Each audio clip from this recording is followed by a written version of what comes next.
Being that I'm a hockey fan, I will call it the Stanley Cup. If I can trouble everyone to please stand up for 1 second. Everybody please rise. I want everyone to look around to see the amazing parent body of YCQ and friends and family, and give a nice, beautiful round of applause.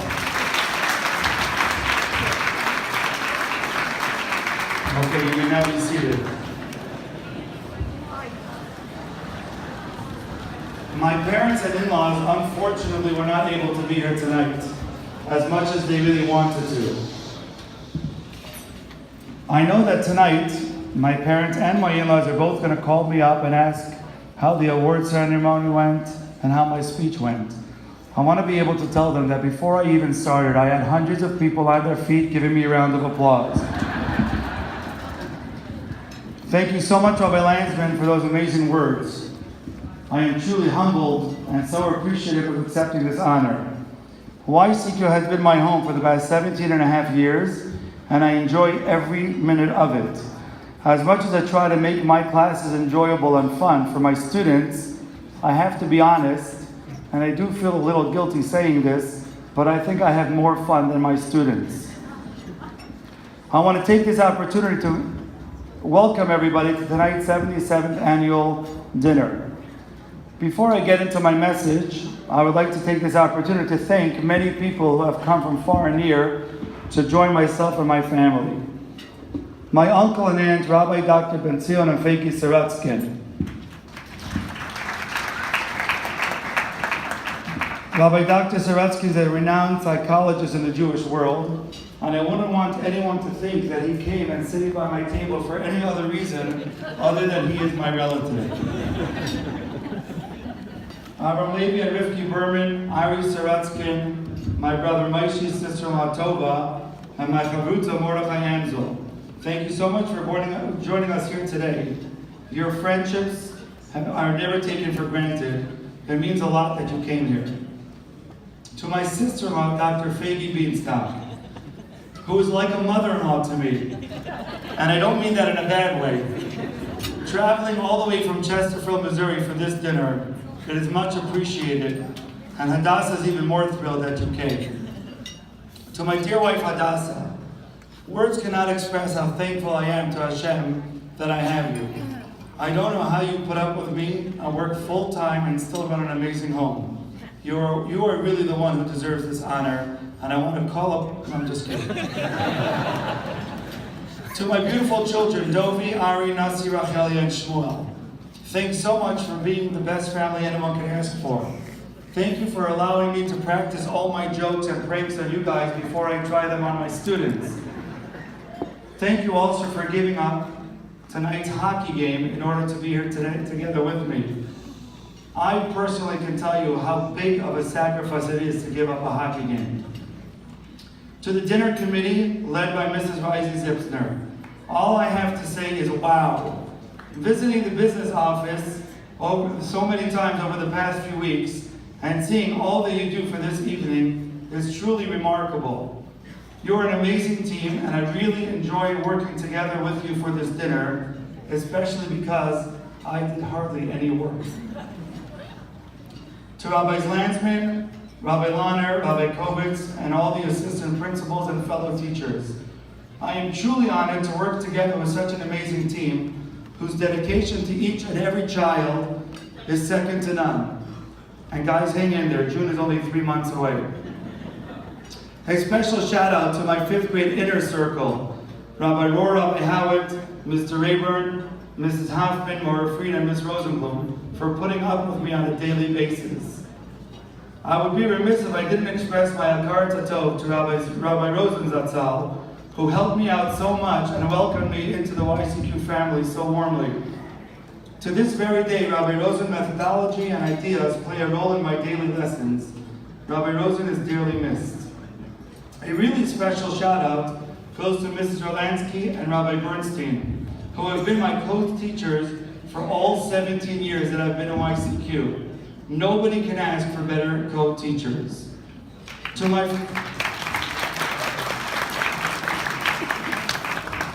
my fellow honorees, the Reiches, I had the privilege to teach all of your amazing children and see them here today. To the Peretzes, I had the privilege to teach almost all your children except for Atara, but I get to kibitz a little bit with her in the hallway. I've known you for so many years, and it's truly an honor to be honored together with you. Mark Merrill, my visits to the business office were always enjoyable when you worked at YCQ. We developed a close relationship, and it continues through WhatsApp until this very day. To the Shusines, our relationship goes way back. We met about 2 hours ago. But if YCQ chose you to be honored here tonight, it shows what amazing people you are. And by the way, your daughter is the second best teacher at YCQ. To all my students, all I can say is what the Gemara Masechet Ta'anit says, quoting Rabbi Hanina. It says, Harvei lamadati mirabotai, umechavera yoter mirabotai, umitalmidai yoter mikulam. I learned much from my teachers, and I learned much from my friends and colleagues even more. But from my students, I learned more than anyone. I may not have learned much from my teachers when I was in school, but what I have learned from my amazing YCQ students is something that I thank Hashem for every single day. And finally, to you the parents, there was once a couple who were not blessed with any children. One day they were visited by a very great rabbi, a Kabbalist, who was collecting funds for his yeshiva in Israel. They asked him for a blessing, and he told them that he will give them a blessing and that he was actually on his way back to the Holy Land the very next day, and if they write their names on a piece of paper, he would be glad to put them inside the kotel for them. 5 years later, the rabbi happens to be back once again in the same city, and he decided to go visit and check up on the couple. He rings the bell, and the wife answers the door. One child in her arms, another two at her feet, and screaming children in the background. The rabbi congratulates the mother and asks her for the story. The woman tells the rabbi that thank God they were blessed with 10 children in the past 5 years. 2 sets of triplets and 2 sets of twins. The rabbi says, wow, where is your husband? I would love to congratulate him and give him a mazal tov. The woman replies, he's actually in Israel. He's been at the kotel for the past few weeks trying to find that piece of paper and get it out. YCQ parents all have wonderful children. Not a day goes by that I'm not excited to come to school and to teach and learn from your children. Keep up the great work, and thank you for giving me the opportunity to be a part of your children's chinuch. I do not take it for granted. I was a little insulted when Rabbi Hamel sang Hatikva and the American National Anthem. Being that I am from Canada, I expected, as most professional teams do, when hosting a visiting team from a different country, they sing that national anthem as well. I would like to go ahead and call a guest singer up here today to sing the Canadian national anthem. Being that my brother has been out of Canada for quite some time, I doubt he still knows the words, so I would like to call upon Rabbi Avram Kovitz to please come and sing the national anthem. Just kidding, Rabbi Kovitz. I told you I'd get you back. When I was preparing for today's speech, I asked Mrs. Risey Zipsner how much time I have. She told me I get 3 to 4 minutes. Well, Mrs. Zipsner, I recall just a few short years ago by parent-teacher conferences, where each parent is also allotted only 3 to 4 minutes. That year, I had Benny in my class. For reasons I will not get into right now, our 3 or 4 minute conversation lasted 11 minutes. So you don't really mean 3 or 4 minutes, do you? Now I know she does. I will conclude with the following Dvar Torah. The Gemara in Masechet Shabbat says that there was a convert that was passing by a yeshiva, a school, and he heard a Rabbi teaching his children, his students, all about the Bigdei Kahuna, the priestly garments that a Kohen Gadol wears. He was so intrigued and so inspired by just hearing the clothing and the special garments that a Kohen Gadol wears that he decided he wants to convert to Judaism in order to go ahead and become a Kohen Gadol and do the avodah in the Beit HaMikdash.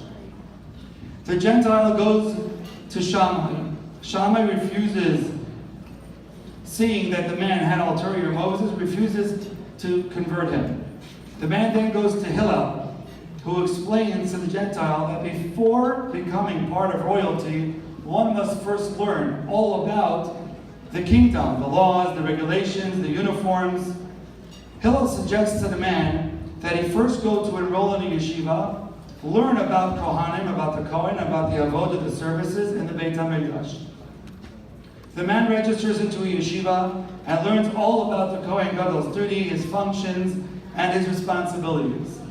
During his research, the man comes across the pasuk that teaches us that a non-Kohen that enters into the Kodesh Kodashim and does the avodah, the inner sanctuary, in the Beit HaMikdash, he receives the death penalty.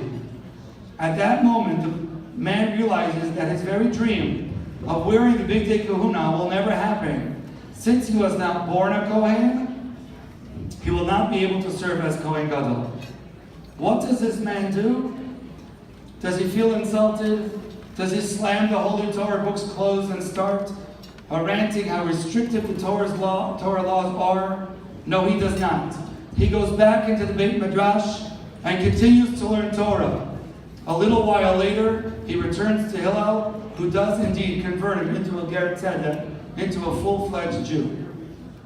Rabbi Henoch Leibowitz, the Rosh Yeshiva of Chavetz Chaim, asked the following question: why wasn't he upset? Why didn't he turn away angrily? After all, the whole reason that he wanted to convert was in order to be a Kohen Gadol, and since he wouldn't be able to do that, why continue? Answers Rabbi Leibowitz that there is one major difference from the first time that person met Hillel until he returned to become a convert.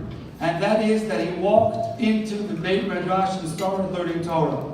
Once the man walked in and started learning Chumash and Mishnah and Halacha, the Holy Torah penetrated his neshama, his soul, and he became a new person, a much holier person. The holiness of Torah learning has the power to change anyone and everyone.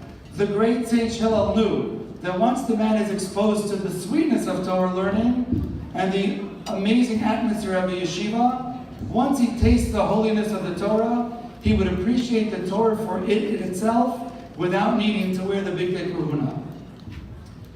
Our generation is experiencing one of the highest rates of assimilation in Jewish history. By supporting the yeshiva like YCQ, by contributing to tonight's dinner, the scholarship dinner, we are exposing and allowing endless amount of future neshamot to the beauty of Torah learning. With this early exposure and the beauty of our Torah learning, our YCQ boys and girls now have that spark that can lead families of B'nai Torah and leaders of Klal Yisrael. My bracha to us all is that we should continue to be able to support Torah institutions such as YCQ, who does such a fantastic job bringing Jewish children closer to Hashem until the coming of Mashiach b'meira v'yameinu. Amen.